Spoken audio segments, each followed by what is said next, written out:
much po. Here is my question for you. Aside from love, faith, and respect, what three life lessons or experiences have had the greatest impact on shaping your character?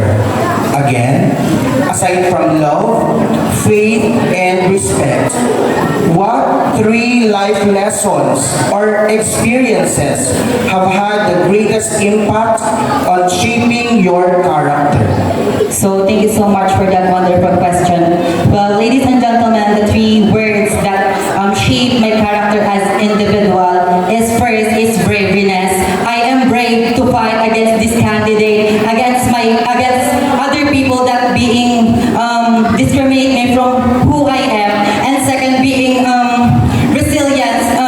You know what? Every situation that I feel that I am not being good, or I feel that I am not the one that deserve that thing, I always rise and up, and I always learn about that mistake so I can be more stronger and come back stronger. Next is always accept the things that you don't deserve, that you always deserve. That's why I'm here and standing in front of you, telling to you that even though I am not ready to win the crown, but I am here to prove to you that I deserve this crown. That's what we all. Thank you so much.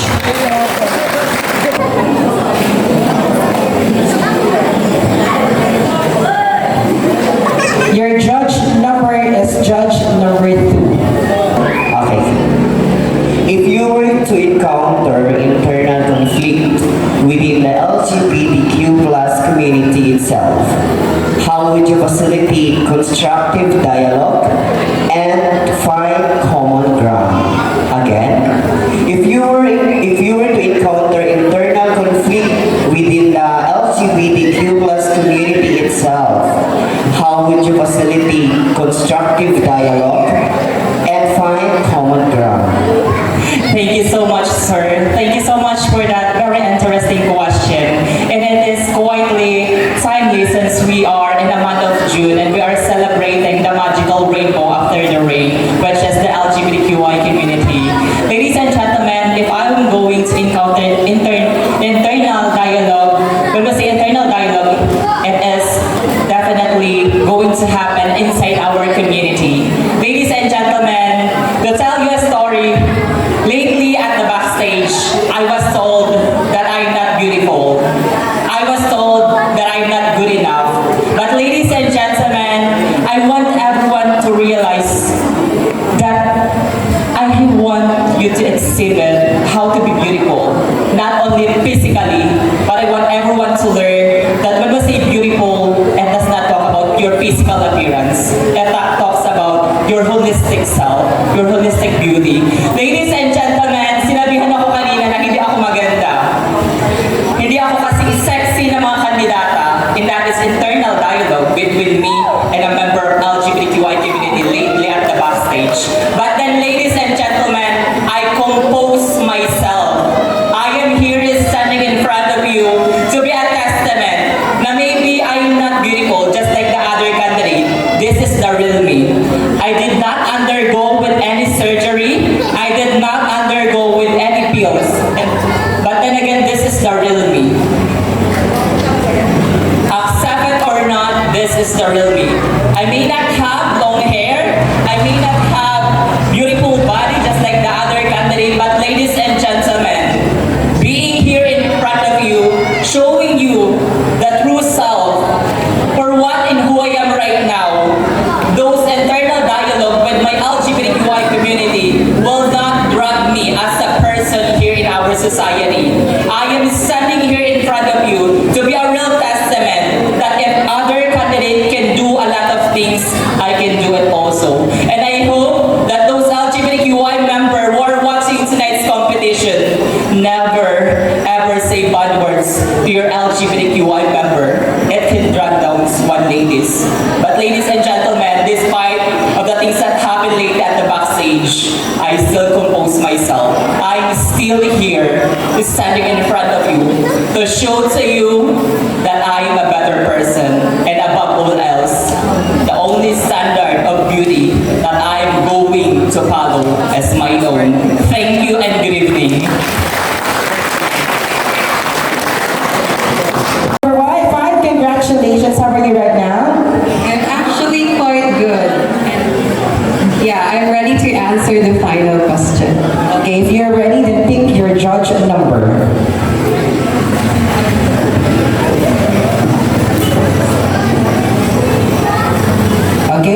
Your judge number is judge number 1.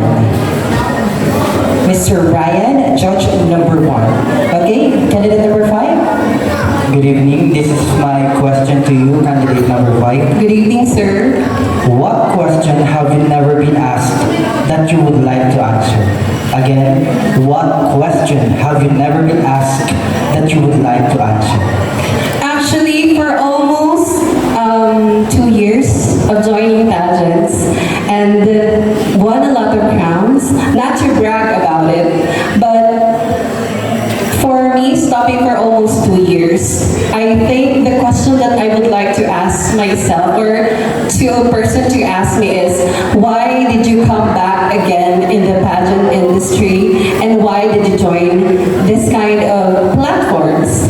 So my answer is, it simply means that I love doing pageants and I love the people around me who have contributed a lot in honing myself as a person that I am today. Not because I have crowns in my head, but because they remind me to be humble.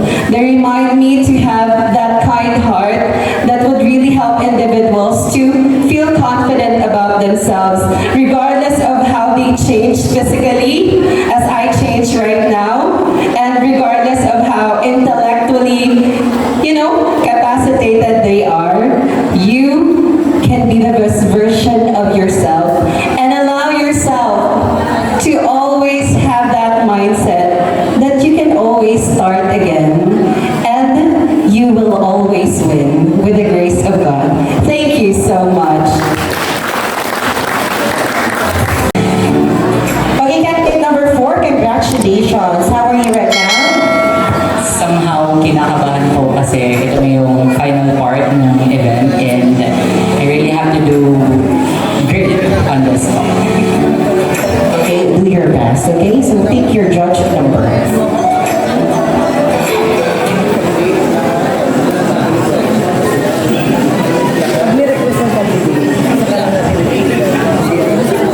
Okay, your judge number is judge number 5. Sir, good evening po. Good evening po, sir. Okay, congratulations sa iyo, candidate number 4, and good evening. Maraming salamat. Okay, may kapatid ka bang lalaki? Ang younger side. Yes po, I'm the youngest among my 8 siblings and 5 po kaming lalaki, so ako po yung pinakabunso. Okay, thank you. So here's the question for you. Assuming that you have a young brother showing feminine gestures or actions, I mean a potential of being an LGBTQ member at an early age, what advice can you give to him so that he can be aware of the possible effect in his mental and emotional health against the challenging and judgmental world? I will repeat the question. You have a young brother showing feminine gestures or actions. I mean, a potential of being an LGBTQ member at an early age. What advice can you give to him so that he can be aware of the possible effect in his mental and emotional health against challenging and judgmental world? Well, thank you so much for that very interesting question, sir.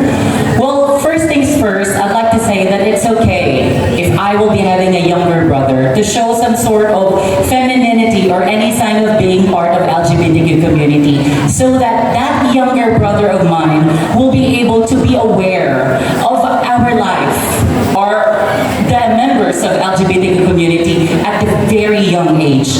That is very important so that he will be ready to whatever he will be seeing in the future, I mean.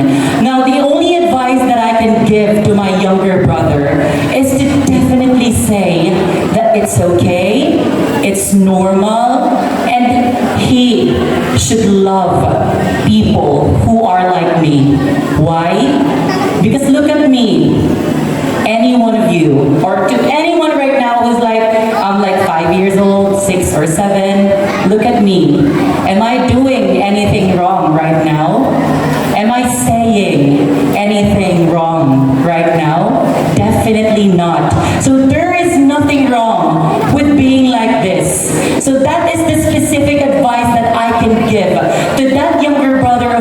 mind, because at the end of the day, he will be going through a lot of things.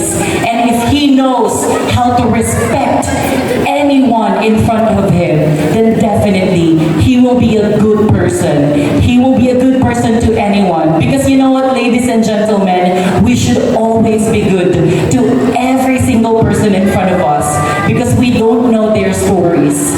We don't know their tragic stories behind their smiling face. So it's still always important to be good. It's free to be good. So we should not hesitate to treat every single individual as good as we can. Because at the end of the day, we Filipinos can always put acceptance and love about everything. So if all of us will be able to do that, well then definitely one thing is for sure.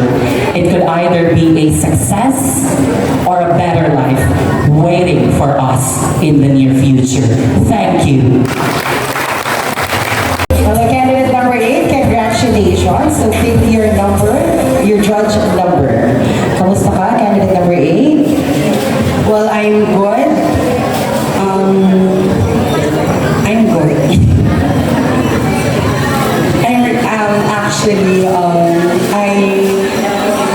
I'm not supposed to join tonight, but I compose myself and I push myself to be here because of my commitment to the organizer. So, syempre po, kailangan may na-honor natin yung commitment natin sa mga importanteng bagay like this one. So, kahit pagod po sa biyahe, I really push myself to be here, to participate and give the best show to the people of Barangay Dalnac, Sitio Nico. Thank you so much, candidate number 8. Hindi na natin patatagalin pa. Your judge number is judge number 3.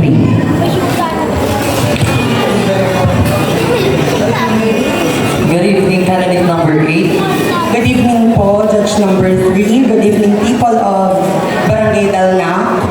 Good evening po. This is your question. Many contestants have faced unique challenges on their journey. Describe a personal obstacle you've overcome and how that experience has shaped your advocacy for the LGBTQIA+ community. Again, many contestants have faced unique challenges on their journey. Describe a personal obstacle you've overcome and how that experience has shaped your advocacy for the LGBTQIA+ community. Thank you for this very interesting question. To tell you a short story, when I started my pageant journey way back 2 years ago on joining the Miss Queen of Labo 2023, that was the only time that I joined for the exposure. Because as a member of the LGBTQIA+ community, I feel like it is about time and I have to experience to join on such pageants such as this. And my personal struggle during those times where I was a beginner is that many people doubted me for being a beauty queen that I am today. But I never, ever listened to them. I know that someday my time will come. I will conquer different stages inside and outside Camarines Norte, whether they like it or not. I will win rounds and sometimes I will not. But one thing is for sure, I will always make myself proud and I will make sure that I'll make my family, friends, make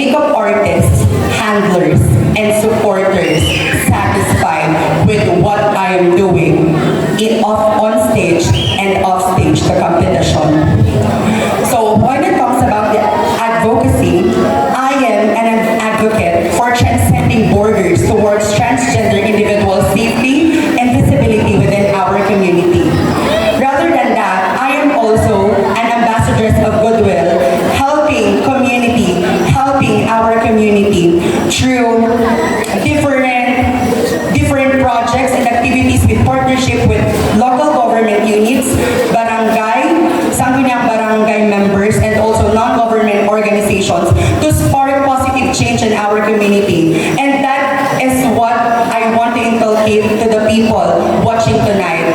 Pageantry is not hollow. We are not just showing our beauty, talent, and wit on this stage, but indeed, we have purpose. We want to make a change, and we as a candidate want to have or offer something for the community. And I think joining tonight as an example of not just about being beauty physically, this is a testament of what beauty queen should be.